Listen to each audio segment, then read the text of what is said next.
Assalamualaikum warahmatullahi wabarakatuh. Selamat datang di pembelajaran daring Pelajaran Sejarah Indonesia tingkat SMK kelas 10 semester 1. Hari ini kita akan membahas tentang Kerajaan Tarumanegara, yaitu salah satu kerajaan Hindu-Buddha yang ada di Nusantara. Kalau mengingat namanya Tarumanegara dan kata Taruma, mungkin berkaitan dengan kata tarum yang artinya nila. Kata Tarum dipakai sebagai nama sebuah sungai di Jawa Barat, yaitu Sungai Citarum. Mungkin juga letak Tarumanegara dekat dengan aliran Sungai Citarum. Kemudian, berdasarkan prasasti Tugu, Purbacaraka memperkirakan pusat kerajaan Tarumanegara ada di daerah Bekasi.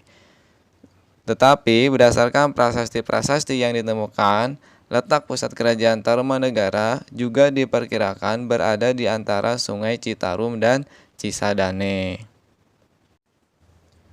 Perlu dipahami bahwa setelah kerajaan Kutai berkembang di Kalimantan Timur, di Jawa bagian barat muncul kerajaan Tarumanegara. Raja yang terkenal dari kerajaan Tarumanegara adalah Raja Purnawarman. Raja Purnawarman bisa terkenal karena beliau menggali sebuah sungai bernama Sungai Candrabaga yang diduga di wilayah Jakarta saat ini.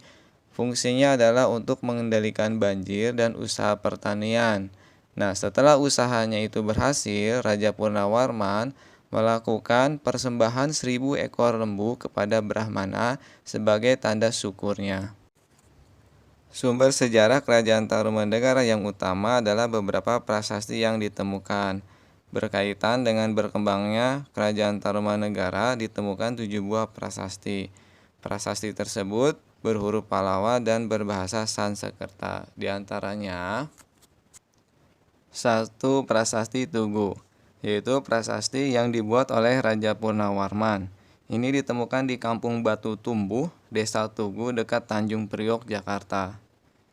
Dituliskan dalam 5 baris tulisan beraksara Pallava dan bahasa Sanskerta. Di sini isinya adalah tentang penggalian sungai sepanjang 11 km dan Raja Purnawarman melakukan persembahan 1.000 ekor sapi kepada Brahmana, di mana penggalian ini dilakukan hanya dalam waktu 21 hari saja. Selain tentang penggalian, ini juga isinya tentang pengagungan atau pujian-pujian para rakyat dari kerajaan Tarumanegara dan para Brahmana kepada Raja Purnawarman yang sangat bijaksana. Yang kedua adalah prasasti Ciaruten yang ditemukan di Kecamatan Cibung Bulang, Bogor, Jawa Barat, di mana prasasti ini ditemukan 2 baris atau 2 bagian, yaitu inskripsi A yang terdapat 4 baris, tulisannya Pallava dan bahasa Sanskerta, dan yang kedua inskripsi B, di mana belum bisa terbaca secara jelas. Namun di situ berdasarkan penerjemah dari Hackern, artinya adalah telapak kaki Purnawarman, karena dalam prasasti tersebut ada juga bentuk pahatan dari kakinya Raja Purnawarman.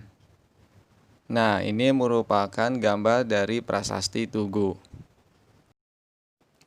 Sedangkan yang ini merupakan gambar dari prasasti Ciaruten yang berlokasi di Cibung Bulang, Bogor. Yang ketiga adalah prasasti Kebon Kopi. Prasasti ini ditemukan di Kampung Muara, Desa Ciaruten Hilir, Cibung Bulang, Bogor. Prasastinya dipahatkan dalam 1 baris yang diapit oleh 2 buah pahatan telapak kaki gajah. Isinya adalah tentang di sini tampak sepasang telapak kaki yang seperti telapak kaki Airawata, gajah penguasa Taruma yang agung dan kejayaan. Yang keempat adalah prasasti Muara Cianten. Terletak di Muara Kali Cianten, Kampung Muara, Desa Ciaruten Hilir, Cibung Bulang, Bogor. Inskripsinya belum bisa dibaca dengan jelas karena dipahatkan dalam bentuk aksara yang menyerupai suluran-suluran dan oleh para ahli disebut sebagai aksara ikal. Yang kelima adalah prasasti Jambu atau Pasir Koleangkak. Terletak di sebuah bukit pasir Koleangkak, Desa Parakan Muncang, Nanggung, Bogor. Inskripsinya dituliskan dalam 2 baris tulisan dengan aksara Pallava dan bahasa Sanskerta.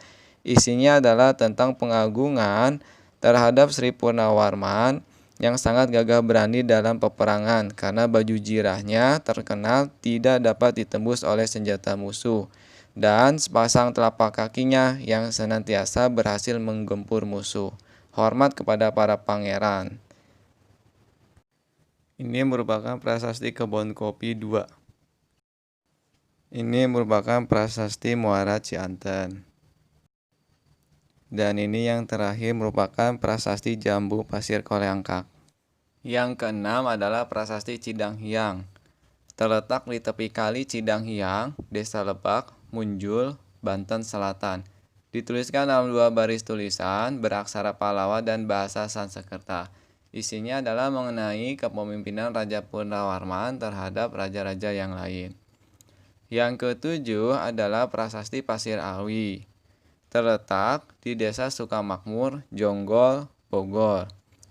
Inskripsinya tidak bisa dibaca karena inskripsinya ini berupa gambar atau piktograf daripada tulisan. Jadi belum bisa diterjemahkan.